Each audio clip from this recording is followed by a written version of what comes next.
Hi viewers, welcome to our channel. ప్రస్తుతం మనతో పాటు ఇమ్మంది రామారావు గారు సీనియర్ జర్నలిస్ట్ ఉన్నారు. వారితో ఒకసారి మాట్లాడదాం. సార్ నమస్కారం. సార్ నమస్తే బాబు. సార్, ప్రభాస్ గారి ప్రాజెక్ట్ కే కల్కి 2898 AD మూవీ రిలీజ్కు సిద్ధంగా ఉండడంతో చాలామంది ఇప్పుడు ప్రభాస్ గారి గురించి కొన్ని ఇంట్రెస్టింగ్ విషయాలు సోషల్ మీడియాలో చర్చించుకుంటున్నారు. సార్, అందులో మెయిన్గా చూసుకుంటే ప్రభాస్ గారి ఆస్తులు గురించి, ప్రభాస్ గారికి అసలు ఎంత ఆస్తులు ఉన్నాయని చెప్పేసి చర్చించుకుంటున్నారు. ఒకవేళ ప్రభాస్ గారు కనుక పెళ్లి చేసుకోకపోతే ఆ ఆస్తులు ఎవరికి చెందుతాయన్న క్వశ్చన్ కూడా వాళ్ళు చర్చించుకోవడం చూస్తున్నాం. సార్, మరి ఈ ప్రశ్నలకు మీ సమాధానం ఏంటి సార్? ఈ ప్రశ్నలకు నా సమాధానం అంటే, ప్రభాస్ తెర మీద అంటే ఈ వెండి తెర జీవితం చూడక ముందే ఆయన పెద్ద కోటీశ్వరుడు, రాజావారండి, మొగల్తూరు రాజావారు. ఆ మొగల్తూరు ఏంటి, కృష్ణరాజు తండ్రి ఆడబిడ్డ అన్నమాట. అంటే కృష్ణరాజుకి మేనత్ అవుతుంది, కృష్ణరాజు తండ్రికి ఒక చెల్లెలు అవుతుంది అన్నమాట. వీళ్ళు ఇక్కడికి అంటే ఈ తాలూకు ఆస్తిపాస్తులు అయిన ఉన్నాయి, ఈ తాలూకు సహాయం కావాలని అంటే వచ్చారు వీళ్ళు. కృష్ణరాజు గారు వచ్చారు, మొగల్తూరు, వాళ్ళ ప్రాపర్టీస్ వీళ్ళ ప్రాపర్టీస్.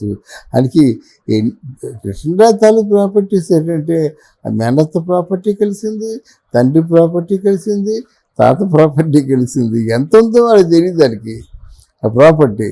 అయితే కృష్ణరాజు కూడా ఆ మధ్య అసిస్టెంట్ డిఫెన్స్ మినిస్టర్గా ఉన్నాడు. తర్వాత ఆయన గ్రానైట్ బిజినెస్ చేశాడు.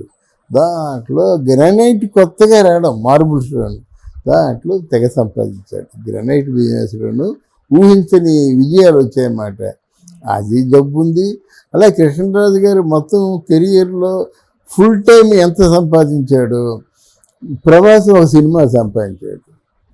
ఏంది 200 కోట్లు అంటే కృష్ణరాజు లైఫ్ అంతా కష్టపడితే చేశాడనమాట. అలాగే ఎన్ని వందల కోట్లు సంపాదించాడు. లాభాల్లో కూడా వాటా తీసుకుంటున్నాడు. అది లాభాల్లో వాటా తీసుకోవడం ముందు కృష్ణరాజే ప్రారంభించాడు. అంటే సినిమాకి ఎంతో కొంత ఇచ్చి నైజాం ఏరియా నేను ఉంచుకుంటానండి, మిగతా నాకు ఇవ్వాల్సిన డబ్బు దాంట్లో షేర్లు తీసుకుంటా అనేవారు అన్నమాట. అది ప్రభాస్ కూడా వచ్చింది. నేను నాకు పెద్ద అడ్వాన్సుల కోసం వాటి కోసం నాకు లేదు, కానివ్వండి ఎంత పే చేస్తుందో అది పే చేసిన దాంట్లో తీసుకుంటానంటే దానికి బాగా చాలా మంచి ఆదాయం వచ్చింది. ఆస్తులు చాలా బాగా పెరిగాయి, కౌంట్ చేయడానికి వీలు లేదు. డెఫినెట్గా కొన్ని వేల కోట్లు ఉంటాయి అన్నమాట. ఎక్కడ చెక్కు చెదరలేదు కదా ఆస్తులు పోవడం అదేం లేదు. మొన్న దాన్ని ఏమంటారు, ఓ సినిమా వచ్చిందండి, అది మర్చిపోతున్నాను ఇప్పుడు కూడా. సలార్ కంటే ముందు అంటే వాళ్ళ ఆస్తులు ఏం పోలేదు నాకు తెలిసి. మొన్న మాత్రం రాధేశ్యామ్ అనే ఒక దరిద్రం పిక్చర్కి ప్రభాస్ చెల్లి ఒక 300 కోట్లు ఖర్చు పెట్టింది. అది మళ్ళీ వెనక్కి రాలేదు. నథింగ్ అన్నమాట. ప్రభాస్కి ఒక 5 కోట్లు 10 కోట్లు 100 కోట్లు అంటే అది నథింగ్ అన్నమాట. అలా ఎవరికి ఇచ్చాడు, ఆయన తాలూకు ఆయన లెవెల్స్లో ఆయన ఉంటాడు. కానీ డెఫినెట్గా డబ్బు గురించి అంత ఆలోచించే పని లేదు రాజావారి ఎప్పటికి కూడా. ఆయనతో పాటు ఒక 50 కంచాలు లేవలసిందే. ఆ కృష్ణరాజు గారికి ఏ ఆలోచనలు ఉన్నాయో అలవాట్లు ఉన్నాయో ఈయనకి ఉన్నాయన్నమాట. ఓవరాల్గా ఇంత ప్రాపర్టీ ఉందని లెక్క కట్టడానికి వీల్లేదు. ఒకవేళ ఆయన పెళ్ళి కాకపోతే ఆయనకి మొత్తం కృష్ణరాజు గారికి పిల్లలు ఉన్నారు కదా, మరి సూర్యనారాయణ గారికి కూడా పిల్లలు ఉన్నారు కదా.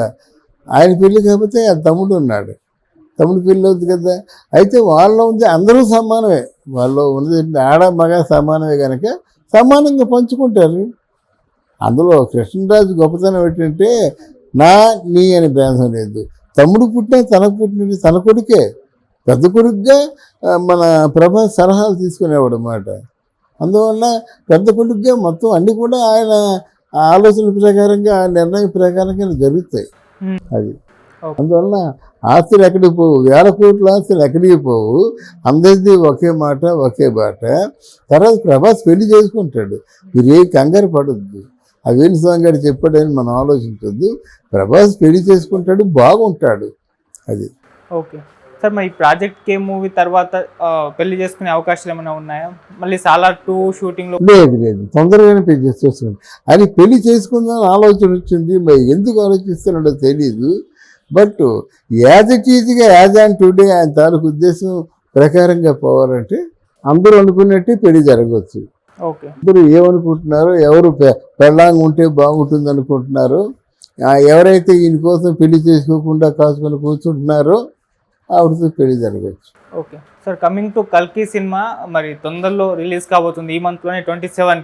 అవునవును. సినిమా పైన ఎక్స్పెక్టేషన్స్ ఒక రేంజ్లో ఉన్నాయి సార్. మరి ఎక్స్పెక్టేషన్స్ రీచ్ అంతకు మించే వెళ్తుందా అని చాలామంది ఎక్స్పెక్ట్ చేస్తున్నారు. మీ ఒపీనియన్ సార్ సినిమా? ఎక్స్పెక్టేషన్స్ అంటే ముందు ఏదనుకున్నాడు కానండి, ఆ టీజర్ చూసిన తర్వాత ఆయన కాస్ట్యూమ్ చూసిన తర్వాత నాకు చాలా అంటే సంథింగ్ అన్యూజువల్, అసాధారణంగా ఉన్నాయి, అంటే ఎక్స్క్లూసివ్గా ఉన్నాయి కనుక డెఫినెట్గా ఈ సినిమా ప్రభాస్ మంచి స్కోర్ చేస్తుంది, చాలా మంచి స్కోర్ చేస్తుంది. అంటే పాన్ ఇండియా సినిమా మాత్రం అవ్వదు, but it's a good movie.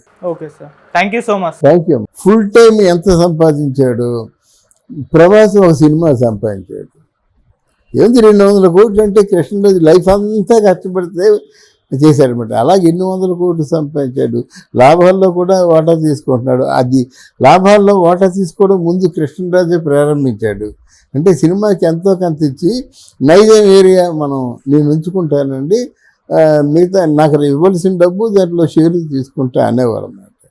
అది ప్రభాస్ కూడా వచ్చింది. నేను నాకు పెద్ద అడ్వాన్సుల కోసం వాటి కోసం నాకు లేదు కానివ్వండి, ఎంత పే చేస్తుందో అంత పే చేసిన దాంట్లో తీసుకుంటానంటే దానికి బాగా చాలా మంచి ఆదాయం వచ్చింది. ఆస్తులు చాలా బాగా పెరిగాయి, కౌంట్ చేయడానికి వీలు లేదు. డెఫినెట్గా కొన్ని వేల కోట్లు ఉంటాయి అన్నమాట. ఎక్కడ చెక్కు చెదరలేదు కదా ఆస్తులు పోవడం అదేం లేదు. మొన్న దాన్ని ఏమంటారు, ఓ సినిమా వచ్చిందండి, అది మర్చిపోతున్నాను ఇప్పుడు కూడా. సలార్ కంటే ముందు అంటే వాళ్ళ ఆస్తులు ఏం పోలేదు నాకు తెలిసి. మొన్న మాత్రం రాధేశ్యామ్ అనే ఒక దరిద్రం పిక్చర్కి ప్రభాస్ చెల్లి ఒక 300 కోట్లు ఖర్చు పెట్టింది. అది మళ్ళీ వెనక్కి రాలేదు. నథింగ్ అన్నమాట. ప్రభాస్కి ఒక 5 కోట్లు 10 కోట్లు 100 కోట్లు అంటే అది నథింగ్ అన్నమాట. అలా ఎవరికి ఇచ్చాడు ఆయన తాలూకు ఆయన లెవెల్స్లో ఆయన ఉంటాడు. కానీ డెఫినెట్గా డబ్బు గురించి అంత ఆలోచించే పని లేదు రాధావారి ఎప్పటికి కూడా. ఆయనతో పాటు ఒక 50 కంచాలు లేవలసిందే. ఆ కృష్ణరాజు గారికి ఏ ఆలోచనలు ఉన్నాయో అలవాట్లు ఉన్నాయో ఈయనకి ఉన్నాయన్నమాట.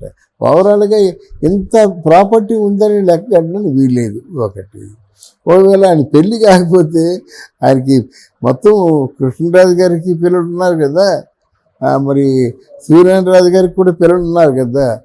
ఆయన పెళ్ళి కాకపోతే ఆయన తమ్ముడు ఉన్నాడు, తమ్ముడు పెళ్ళి అవుతుంది కదా. అయితే వాళ్ళలో ఉంది అందరూ సమానమే, వాళ్ళు ఉన్నది ఆడ మగ సమానమే కనుక సమానంగా పంచుకుంటారు. అందులో కృష్ణరాజు గొప్పతనం ఏంటంటే నీ అని భేదం లేదు. తమ్ముడు పుట్టిన తనకు పుట్టిన తన కొడుకే, పెద్ద కొడుకుగా మన ప్రభాస్ సలహాలు తీసుకునేవాడు అన్నమాట. అందువల్ల పెద్ద కొడుకుగా మొత్తం అన్నీ కూడా ఆయన ఆలోచన ప్రకారంగా నిర్ణయం ప్రకారం